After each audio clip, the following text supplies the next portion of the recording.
Well, it's fall, y'all, and Daisy and I welcome you back to the channel for another rundown of what's going on with the Appalachian Trail and the thru hikers that are out there this week and coming up. So this is my favorite time of year when there's all these colors out here in the woods. I think Daisy likes it too. Let's go ahead and get a rundown on what's going on with the trail out there. So we got Sunny Jim.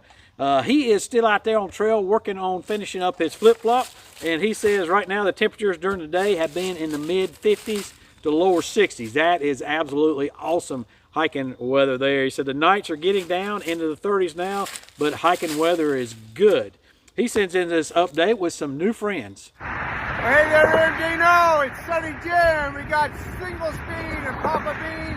We made it into Pennsylvania, so get back to you later. Thanks, buddy. He's the only SOBO that we got that sent it in for this week. So we've got some out there that are finishing up, and hopefully they'll be sending in. But any other SOBOs that are out there, whether you've been updating us or not, go ahead and send me your quick 30-second video or selfie or just a text about what's going on the trail, and you could do that through my email or through Instagram Messenger or Facebook Messenger. Let's talk about the new thru hikers that are coming up for 2026.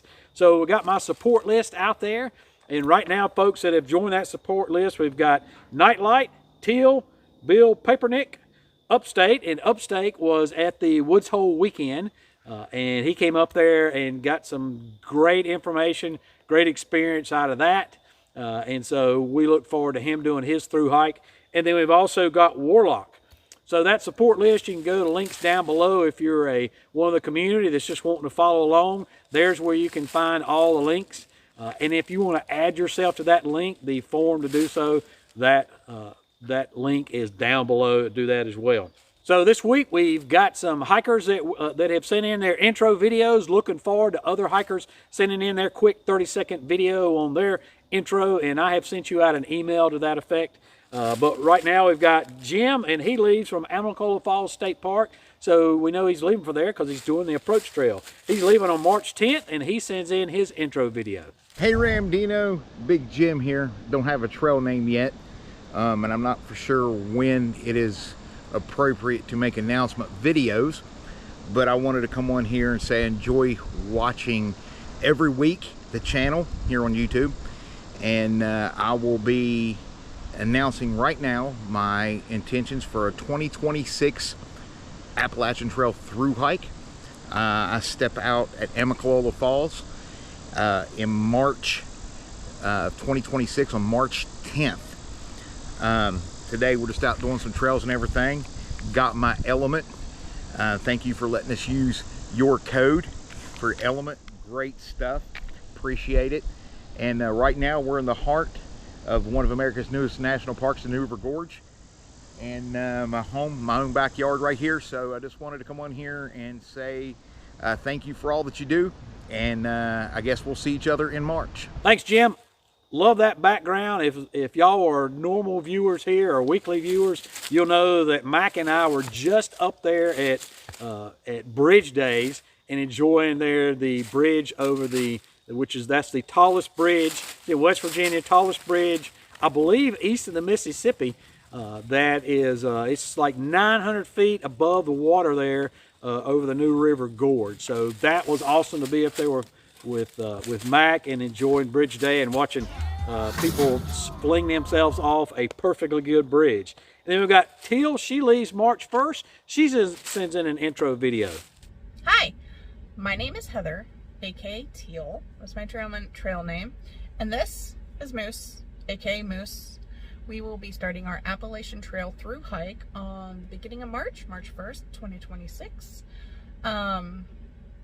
We were going to do an attempt in 2023, but that was railroaded to the side because of injury and sickness. So here we are, 2026, we're going for it.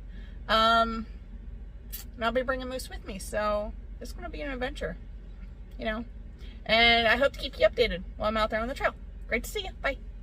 Love to get some more videos from thru hikers that are going to be out there in 2026. Whether you've already started or not, please don't send me a link to a YouTube channel. I can't download from YouTube. You'll need to send me a MOV file or MP4 file either through one of the messenger apps Instagram or Facebook, or email, and you can, if you need to. I know a lot of folks need to save it like in the Apple Cloud or whatever the Google Cloud's called. You can save it there with a link to that, and I can go and download it from there. But please don't send me just a link to Instagram or a link to YouTube. I can't do the download in order to do that. So news we got coming up. So there are going to be, for 2026, there's going to be some closed shelters out there on the trail, and particularly through Tennessee. And these are shelters that some of them were closed due to Helene coming through, and then others were closed just even before Helene. So we got Laurel Falls. It is going to be closed because it was wiped out. There was a fire there, and it's gone. And that was before Helene. And we got Roan High Knob. Roan High Knob was the old caretaker cabin for the tower that used to be there. And that was a lookout tower for fires. And it has been closed due to rot.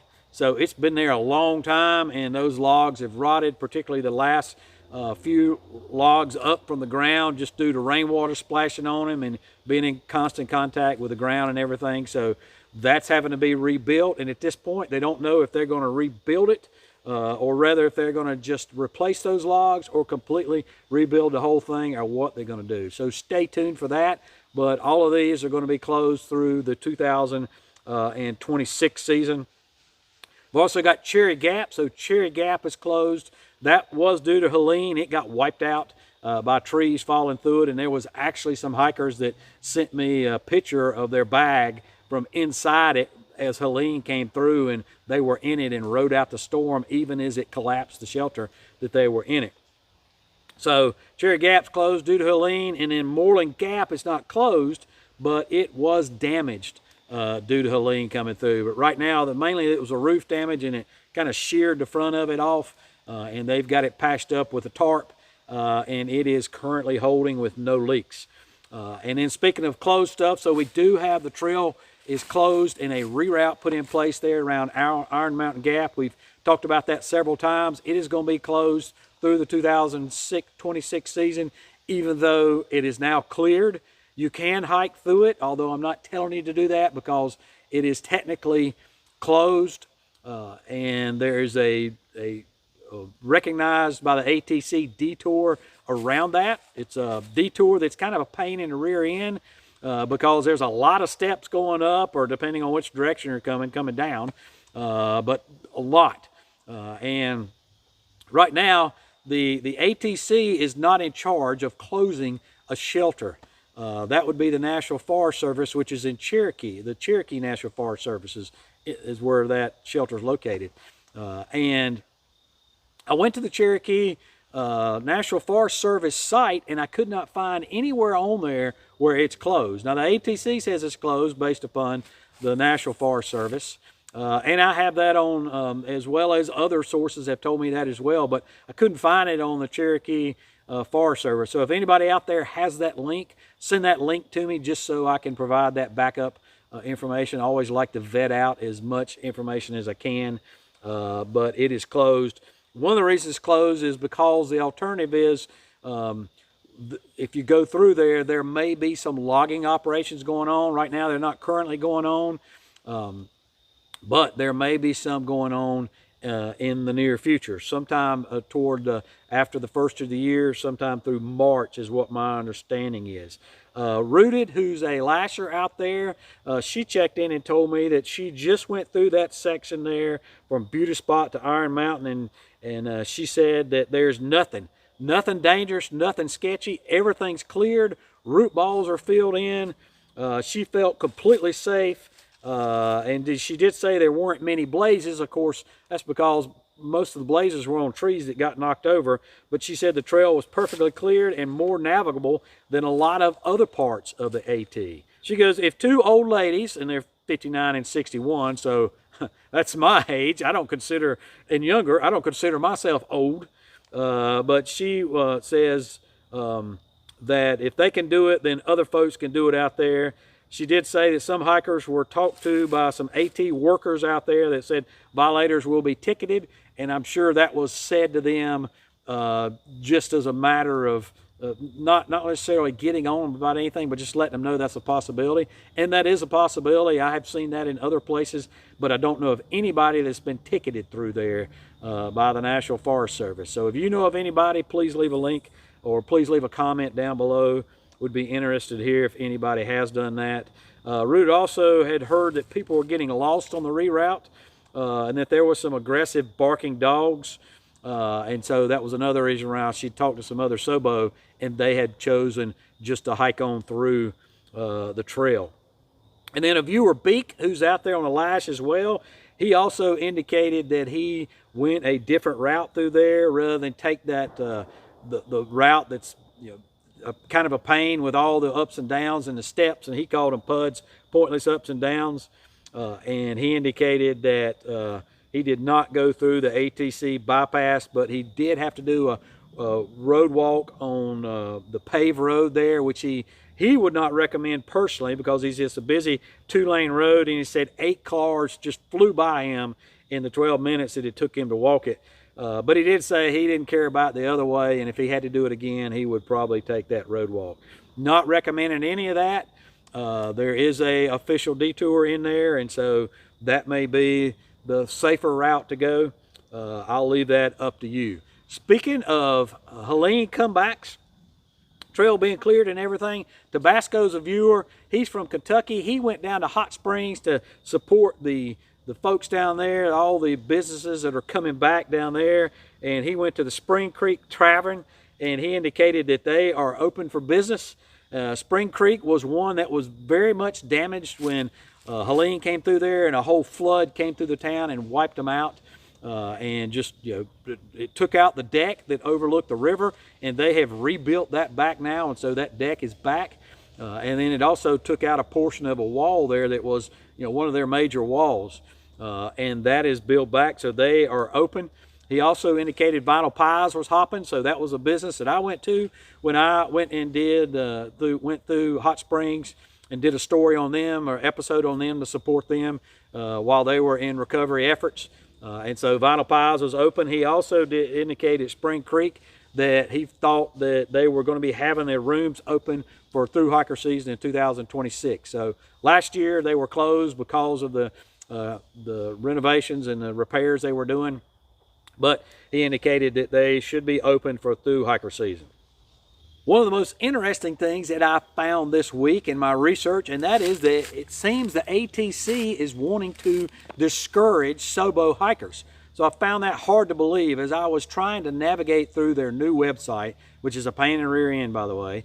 As I was trying to get through that, looking for the hiker crowding charts, and then we'll talk about that in a minute, I came across this quick tip that they have.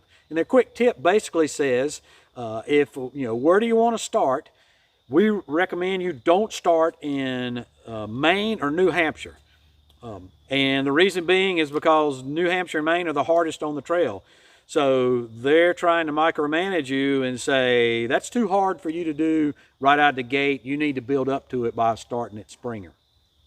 That does a lot of things. One, that eliminates SOBO. Because if you're not starting in Maine, you're not starting at Katahdin.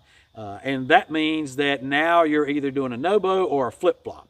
So, you know, otherwise you've got to go start in Springer. So if they're saying, and people listen to their advice and go, well, I'm not going to do a SOBO because they don't want you to do a SOBO. They say don't start in Maine, so I'm going to go down to Springer in Georgia and start. Well, that's where 90% of the people start, is down in Georgia. So the trail's already crowded down in Georgia. Why do you want to put more people down there? So I don't quite get that logic. That's just doesn't make sense to me why they do that, or why they're saying that, because that only now, if everybody followed their advice, you're only doing no-bow or you're only doing a flip-flop, because SOBO, just like a no-bow, is all the way through from Springer to Katahdin, all the way through continuous. A SOBO is all the way through from Katahdin to Springer continuous. Otherwise, if you're heading south and you don't start in Maine and you got to flip back up to Katahdin and do it later, or Maine and New Hampshire, you're doing a flip-flop, right? So that's a little disingenuous, I think, to all the SOBO folks out there that want to do that. Just had an issue with that. You know, let me know how you feel about it down below. Maybe I'm all wet on that. But back to how I came across that. So came across it because I'm trying to find their hiker crowding chart. So that again seems like they're poo-pooing people getting on the trail because they call it hiker crowding. Almost like they're sensationalized how many people are on the trail. So you don't want to get on a crowd, right? Because everybody wants to go to the trail to walk in the woods and kind of decompress and get away from crowds. But no, we're going to call it hiker crowding chart. So used to be called just through hiker charts, but now they've called it hiker crowding charts, and they've done that for the past year or so. But that's not something that they've always done. But I was attempting to try to find the hiker crowding charts, and that's where I get my registration information from. And it used to be just a couple clicks, go to the home page, go to the Thru Hiker, and I could go to register your hike, and that was it.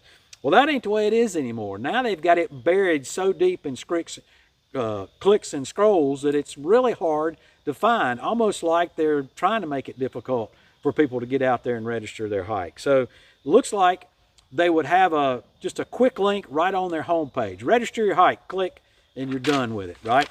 Nope, that's not the way it is. First, you got to go to their home page. Then you got to go to a drop-down menu on their home page and click on Hike the Trail. Then you got to go to that page, scroll down to plan your hike. Then you got to click through that and go to register your Thru hike. Then you got to scroll through that and go click on atccamp.org, which is a whole different web page. And now you're finally at the registration page. And if you want to see the hiker crowding, now you got to do another click and go to the hiker crowding charts.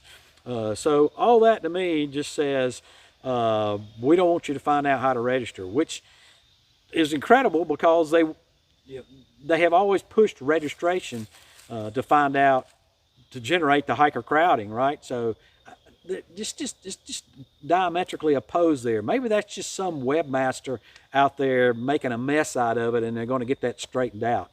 I know they monitor this channel, so the ATC does, so leave a comment down below whether you think I'm an idiot and I'm wrong, you know a quick link, or whether you think they're wrong. But either way, comment, and I'd love to get your comments anyway. We've also got the Trail Angel list that I'm putting together for next year, so I just repeat each Trail Angel list from the previous year, and by Trail Angel I mean those not necessarily Trail Angels that just do feedings or bring food and set up for drinks and stuff like that, but these are Trail Angels that will come and get hikers in an emergency that they typically don't charge for. They will maybe bring them a resupply or get them into town for resupply and back out, something of that nature, where they just do it out of the goodness of their heart. This is not to replace a commercially available shuttle service.